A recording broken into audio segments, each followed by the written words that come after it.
नमस्कार साथियों, एक बार पुनः आप लोग को उपस्थित हो गया हूँ और आज फिर से हम लोग एनसीईआरटी सीरीज़ के अंतर्गत वर्ग 7 के इतिहास के तीसरे चैप्टर पे आ गए हैं और यह चैप्टर है 12वीं से 15वीं शताब्दी दिल्ली का। इसका मतलब कि दिल्ली सल्तनत के बारे में हम लोग बात करते हैं, जिसकी स्थापना 1206 ईस्वी से लेकर के 1526 ईस्वी तक चला है। कुल 5 से 6 राजवंश इसमें अपना शासन किए, तो उनके बारे में क्या सामाजिक स्थिति क्या रही और प्रशासनिक व्यवस्था कैसी रही, तो इन सारी चीज़ों के बारे में हम लोग इस अध्याय के अंतर्गत चर्चा करेंगे। कुछ महत्वपूर्ण जानकारी मिलेंगी जो कि हमें नोट कर लेना है, जो कि परीक्षाओं के लिए काफ़ी उपयोगी साबित होगी। तो आगे बढ़ने से पहले आप सभी मित्रों से अनुरोध करूंगा कि जो भी मित्र चैनल पर नए हैं कृपया करके चैनल को सब्सक्राइब करें, लाइक करें, शेयर करें तथा अपना कमेंट्स करना ना भूलें। मित्रों, 12वीं शताब्दी के प्रारंभ तक दिल्ली तोमर राजवंश की राजधानी बनी। सबसे पहले जो राजवंश दिल्ली पर अपना राजधानी बनाया वो था तोमर राजपूतों की साम्राज्य की राजधानी बनी। फिर तोमरों को चौहानों ने, जिसे चहमान भी कहा जाता है, चौहानों ने हराया, जो कि अजमेर के मूलतः थे, और उन्होंने अपना दिल्ली को राजधानी बनाया। चहमान के या चौहान के काल में दिल्ली एक वाणिज्यिक रूप से बहुत ही महत्वपूर्ण केंद्र बन गया था और यह शहर काफ़ी समृद्धशाली हो गया था, जहाँ पे मुख्यतः जैन व्यापारी रहते थे, जिन्होंने अनेक मंदिरों का भी निर्माण करवाया था। यहाँ देहलीवाल कहे जाने वाले सिक्के ढले जाते थे, जो कि काफ़ी प्रचलन में थे।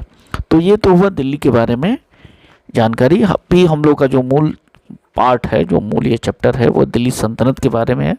दिल्ली सल्तनत जो चौहान के अंतिम राजा थे, पृथ्वीराज तृतीय, जिन्हें मोहम्मद घोरी ने 1192 के तराई के युद्ध में हराकर 1192 के तराई के युद्ध में हरा करके और दिल्ली सल्तनत की स्थापना की, जिसमें उनके एक गुलाम जिनका नाम कुतुबुद्दीन ऐबक था, उसे दिल्ली पे बैठाया, दिल्ली की गद्दी पर उसने बैठाया था। यहाँ देख सकते हैं उस समय के दिल्ली का ये एक मानचित्र है, जो कि हौज खास, सीरी, जहाँपनाह नगर, देहली कुन्हा, तुगलकाबाद, अलीदाबाद, ये सारे क्षेत्र सल्तनत कालीन दिल्ली का एक चित्र को प्रदर्शित करता है। आगे बढ़ते हैं। ये तालिका एक आपके लिए काफ़ी इम्पोर्टेंट है। जो 2 राजपूत वंश 12वीं शताब्दी के प्रारंभ में थे। अनंगपाल, जो कि तोमर राजपूत था, 1130 से लेकर 1145 तक दिल्ली पर शासन किया। इसी तरह चौहान वंश के अंतिम जो शासक थे पृथ्वीराज चौहान, 175 से लेकर 1192 तक यहाँ पे शासन किया। इसके बाद फिर दिल्ली सल्तनत शुरू होता है, जिसे तुर्क अफगान शासक भी कहा जाता है। तुर्क अफगान से कहने का मतलब यहाँ है कि जो तुर्की और अफगानी मूल के लोगों ने यहाँ पे शासन किया था 1206 ईस्वी से लेकर के 1526 ईस्वी तक। जो प्रथम शासक थे, जैसे कि तुर्की शासक थे कुतुबुद्दीन ऐबक, फिर उसके बाद खिलजी वंश आया, तुगलक वंश आया, सैयद वंश आया, ये सारे जो थे तुर्की के थे, और लोदी जो था ये अफ़गानी थे, अफ़गान के थे। तो इसलिए इसे तुर्क अफ़गान शासक भी कहा जाता है। ये इम्पोर्टेंट शब्दावलियाँ हैं, इन्हें आप लोग याद रखेंगे। जैसे प्रारंभिक तुर्क शासक जो थे 1206 से 1290 तक, इसमें कौन कौन से हुए? कुतुबुद्दीन ऐबक 1206 से 1210, शमसुद्दीन इल्तुतमिश 1210 से 1236, रजिया सुल्तान 1236 से 1240, उसके बाद बलबन 1266 से लेकर 1287। इस वंश के बाद फिर खिलजी वंश, तो खिलजी वंश में जलालुद्दीन खिलजी 1290 से 1296, अलाउद्दीन खिलजी 1296 से 1316। तुगलक वंश आया उसके बाद, तो तुगलक वंश में गयासुद्दीन तुगलक 1320 से 1324, महमूद तुगलक 1324 से 1351, फिरोज शाह तुगलक 1351 से 1388। सैयद वंश खिज़र खां 1414 से लेकर के 1421।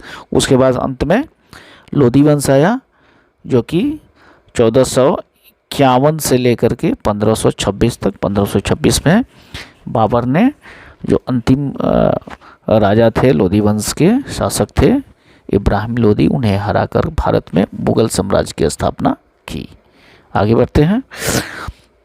सुल्तानों के अधीन दिल्ली। सुल्तानों के अधीन दिल्ली, यहाँ इतिहास एक शब्दावली है, इसको याद रखेंगे। इतिहास को तारीख कहा जाता है या तवारीख, इसका बहुवचन हुआ, जो कि सुल्तानों के शासनकाल में प्रशासन की एक भाषा फारसी भाषा में लिखे जाते थे। तवारीख के जो लेखक थे, लेखक सचिव, प्रशासक, कवि और दरबारी जैसे सुशिक्षित व्यक्ति होते थे, जो घटनाओं का वर्णन भी करते थे और शासकों के प्रशासन संबंधी सलाह भी दिया करते थे। वे न्याय संगत शासन को महत्व पर बल देते थे। एक न्याय चक्र यहाँ देखने वाली बात है। एक चक्र होता था, राजा होते थे, किंग, और राजा के लिए सैनिक की आवश्यकता होती है, तो सैनिक हुए, और फिर सैनिक के लिए वेतन की ज़रूरत होती है, तो वेतन के लिए क्या चाहिए? किसान चाहिए, और किसान को फिर क्या चाहिए? सुखी चाहिए, आनंद चाहिए, खुशहाली जीवन चाहिए, जिससे कि वो टैक्स पे कर सके, मतलब कि उन्हें रुपये की ज़रूरत होगी, और फिर जब ये इनके पास खुशी होगा, रुपया होगा, आनंद होगा, तो फिर ये टैक्स के रूप में किसको देंगे? राजा को देंगे। तो न्याय का एक ऐसा चक्र है कि राजा का ये कर्तव्य होता था कि जो सबसे निचले पायदान पे हैं, यानी कि किसान हैं, उन्हें वे उचित मात्रा में उनका जो पारिश्रमिक है वो दें, साथ ही साथ उन्हें खुश रखने के लिए, खुशहाल रखने के लिए जो भी शासन प्रशासन में नियम कानून बनाया जा सके, ताकि वे आनंदित होकर के अपना काम कर सके और सरकार को यानी राजा को अपना टैक्स दे सके, और उस टैक्स को से फिर सैनिकों को वेतन दिया जा सके। तो यह एक चक्र होता था जिसे न्याय चक्र कहा गया है। आगे बढ़ते हैं। कई सारे लेखकों ने शासकों को जन्मसिद्ध और लिंग भेद पर आधारित आदर्श समाज व्यवस्था बनाए रखने की सलाह देते थे। उनके विचार से ये लोग सहमत नहीं भी होते थे और होते भी थे। 1236 ईस्वी में इल्तुतमिश की बेटी रजिया सुल्तान सिंहासन पर बैठी। उस युग के जो एक इतिहासकार थे मिन्हाज सिराज ने स्वीकार किया कि वो अपने सभी भाइयों में सबसे अधिक योग्य और सक्षम थी, लेकिन फिर भी वह एक रानी को शासक के रूप में मान्यता नहीं दे पा रहा था। दरबारीगण उसके स्वतंत्र रूप से शासन करने की कोशिश से प्रसन्न नहीं थे। सन 1240 में से सिंहासन से हटने के समाज में लिंग भेद एक आम सी बात थी। स्त्रियों और पुरुषों के बीच सामाजिक और शरीर रचना संबंधी अंतर, आमतौर पर यह तर्क दिया जाता था कि ऐसे अंतर के कारण पुरुष स्त्रियों के अधिक में तुलना में अधिक श्रेष्ठ होते हैं। रजिया के बारे में मिन्हाज सिराज के विचार था। मिन्हाज सिराज का सोचना था कि ईश्वर ने जो आदर्श समाज की व्यवस्था बनाई है उसके अनुसार स्त्रियों को पुरुषों के अधीन रहना चाहिए। रानी का शासन इस व्यवस्था के विरुद्ध था, इसलिए वह पूछता है कि खुदा की रचना के खाते में उसका ब्यौरा चूँकि मर्दों की सूची में नहीं आता, इसलिए इतनी शानदार खूबियों से भी उसे आखिर क्या हासिल हुआ। रजिया ने अपने अभिलेखों और सिक्कों पर अंकित करवाया कि वह सुल्तान इल्तुतमिश की बेटी थी। आधुनिक आंध्र प्रदेश के वारंगल क्षेत्र में किसी समय काकतीय वंश का राज था। उस वंश की एक रानी थी जिनका नाम था रुद्रमा देवी।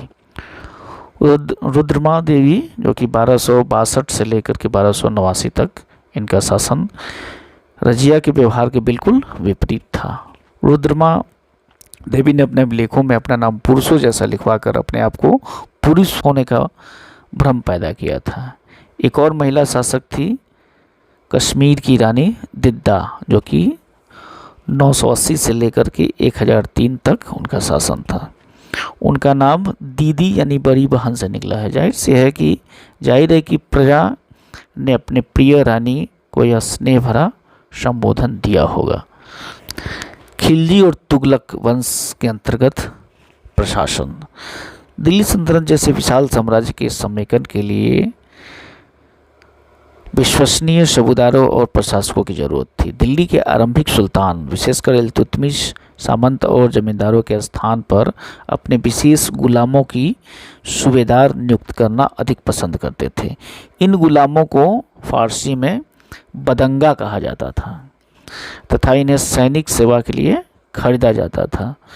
उन्हें राज्य की कुछ महत्वपूर्ण राजनीतिक पदों पर काम करने के लिए बड़ी सावधानी के लिए प्रशिक्षित किया जाता था। चूँकि वे पूरी तरह से अपने मालिक पर निर्भर होते थे, इसलिए सुल्तान भी विश्वास करके उन पर निर्भर हो सकते थे और बेटों से बढ़कर के गुलाम। यहाँ इस चीज़ को तरजीह दी जाती थी कि जिस गुलाम को हमने पाला पोसा आगे बढ़ाया उसकी देखभाल करनी चाहिए, क्योंकि तकदीर अच्छी हो तभी पूरी ज़िंदगी में कभी कभी ही योग्य और अनुभवी गुलाम मिलता था। विद्वानों बुद्धिमानों का कहना था कि योग्य और अनुभवी गुलाम बेटों से बढ़ करके होता है।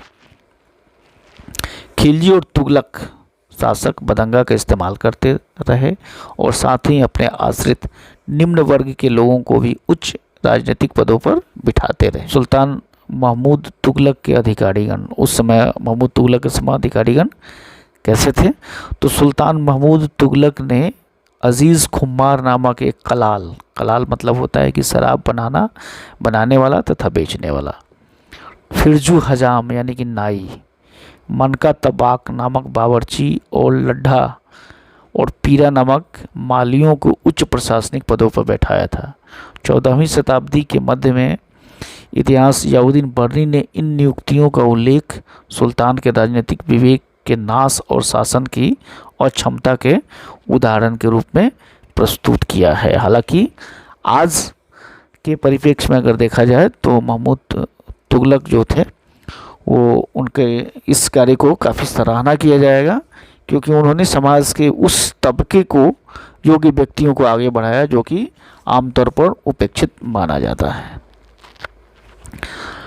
पहले वाले सुल्तानों की तरह खिलजी और तुगलक शासकों ने भी सेना नायकों को भिन्न भिन्न प्रकार के इलाकों के सूबेदार नियुक्त किया था। ये इलाके इक्ता कहलाते थे, इसे नोट कर लेंगे, इक्ता। इन्हें संभालने वाले अधिकारी को इक्तेदार या मुफ्ती कहा जाता था। मुफ्ती का फर्ज था कि सैनिक अभियानों का नेतृत्व करना और अपने इक्तों के कानून व्यवस्था को बनाए रखना। अपनी सैनिक सेवाओं के बदले वेतन के रूप में मुफ्ती अपने इलाके के राजस्व की वसूली किया करते थे। राजस्व के रूप में मिली रकम से ही वे अपने सैनिकों को तनख्वाह भी देते थे। मुफ्ती लोगों पर काबू रखने के लिए सबसे प्रभावी तरीका यह था कि यह पद परंपरा से न चले और कोई भी इक्ता थोड़े थोड़े समय के लिए ही मिले, उसके बाद उनका स्थानांतरण कर दिया जाए। सुल्तान अलाउद्दीन खिलजी और महमूद तुगलक के शासन में नौकरी के इन कठोर नियमों का बड़ी सख्ती से पालन होता था। मुफ्ती लोगों द्वारा एकत्रित किए गए राजस्व की रकम का हिसाब लेने के लिए राज्य द्वारा लेखा अधिकारी नियुक्त किए जाते थे। इस बात का ध्यान रखा जाता था कि मुफ्ती राज्य द्वारा निर्धारित ही वसूले और तय संख्या में सैनिक को रखे। तो ये बहुत ही इम्पोर्टेंट जानकारी है प्रशासनिक तुगलक तथा खिलजी वंश के समय का। यहाँ एक बार नोट करने वाले है कि कृषि पर जिसे खिराज कहा जाता था, किसान की उपज का लगभग 25% होता था। कर है खिराज जो कि कृषि पर लगाया जाता था और ये किसान की उपज का 50% मतलब कि आधा होता था। मवेशियों पर भी लगाया जाता था, घोड़ों पर भी लगाया जाता था। आगे बढ़ते हैं। सरदार और उनकी किलेबंदी। अफ्रीकी देश मोरक्को से 14वीं शताब्दी में भारत आए थे एक यात्री जिनका नाम था इब्न बतूता। इसे हम लोग याद रखेंगे। इब्न बतूता ने बताया कि सरदार कभी कभी चट्टानी ऊबड़ खाबड़ पहाड़ी इलाकों में किले बनाकर रहते थे और कभी कभी बांस के झुरमुटों में। भारत में बांस पोला नहीं होता या बहुत ही बड़ा होता है। इसके अलग अलग हिस्से आपस में एक तरह से गुथे होते हैं। इन पर आग भी का असर नहीं होता है और कुल मिलाकर ये बहुत ही मजबूत होते हैं। सरदार इन्हीं जंगलों में रहते हैं, इनके लिए किले की प्राचीर का काम देते हैं। इस दीवार के घेरे में उनके मवेशी और फसल रहते थे, अंदर ही पानी भी उपलब्ध रहता था, अर्थात वहाँ एकत्रित किया हुआ वर्षा का जल रहता था, इसलिए उन्हें प्रबल बलशाली सेनाओं के बिना हराया नहीं जा सकता था। ये सेनाएं जंगल में घुसकर खास तौर पर तैयार किए गए औजारों से बांस को काट डालती हैं। चंगेज खां के नेतृत्व में मंगोलों ने 1219 में उत्तर पूर्वी ईरान के ट्रांस अक्सियाना यानी आधुनिक उज़्बेकिस्तान पर हमला किया। इसके शीघ्र बाद दिल्ली सल्तनत पर उनका धावा झेलना पड़ा। अलाउद्दीन खिलजी और मोहम्मद तुगलक के शासन कालों के आरंभ में दिल्ली पर मंगोलों के धावे बढ़ गए। इससे मजबूर होकर दोनों सुल्तानों ने एक विशाल स्थानीय सेना खड़ी करनी पड़ी और इतनी विशाल सेना को संभालना प्रशासन के लिए भारी चुनौती का काम हो गया था। 15वीं और 16वीं शताब्दी के सुल्तान, तो पहले तो हम लोगों ने देखा, अब उसके 15वीं और 16वीं शताब्दी माने तब की दिल्ली सल्तनत के अंतिम पड़ाव की तरफ हम लोग चलते हैं। तुगलक वंश के बाद 1526 तक दिल्ली और आगरा पर सैयद तथा लोधी राज्यों का कब्जा रहा। तब तक जौनपुर, बंगाल, मालवा, गुजरात, राजस्थान और पूरे दक्षिण भारत में स्वतंत्र शासक उठ खड़े हुए थे। उनकी राजधानियाँ समृद्ध हो गई थी और राज्य भी फल फूल रहे थे। इस काल में अफगान और राजपूतों जैसे नए शासकों समूह के रूप में उभरे। इस काल में स्थापित राज्यों में से कुछ छोटे थे तो कुछ शक्तिशाली थे। उनका शासन बहुत ही सुव्यवस्थित तरीके से चल रहा था।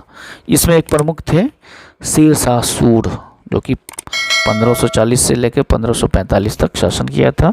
बिहार में अपने चाचा के एक छोटे से इलाके के प्रबंधक के रूप में काम शुरू किया और आगे चलकर इतनी उन्नति की कि मुग़ल सम्राट हुमायूं को, जो कि 1530 से 1540 10 साल का टर्म और फिर 1555-56 में शासन किया था दिल्ली पर मुग़ल सम्राट के रूप में, को चुनौती ही नहीं दी बल्कि उन्हें परास्त भी किया। शेर शाह ने दिल्ली पर अधिकार करके स्वयं अपना राजवंश स्थापित किया, जिसे सूर राजवंश कहा जाता है। सूर राजवंश केवल 15 वर्षों के लिए दिल्ली पर शासन किया, लेकिन उन्होंने प्रशासन में अलाउद्दीन खिलजी वाले कई तरीकों को अपनाकर उन्हें और भी चुस्त बना दिया। महान सम्राट अकबर, जो कि 1556 से लेकर 1605 तक शासन किया था, ने जब मुग़ल साम्राज्य को समेकित किया तो उसने अपने प्रतिमान के रूप में शेर शाह की प्रशासनिक व्यवस्था को ही अपनाया था। अर्थात कि शेर शाह की जो प्रशासनिक व्यवस्था थी वह काफ़ी उन्नत किस्म की थी, जिसमें से सैनिकों के रख रखाव तथा कर व्यवस्था, ये सारी जो चीज़ें थी, इसके बाद के कई सारे सम्राटों ने, जिसमें अकबर प्रमुख थे, मॉडल मानते हुए उसमें कई सारे तब्दीलियां करके उसको अपनाया। तो यह वीडियो आपको कैसा लगा, आप अपनी राय अवश्य दें।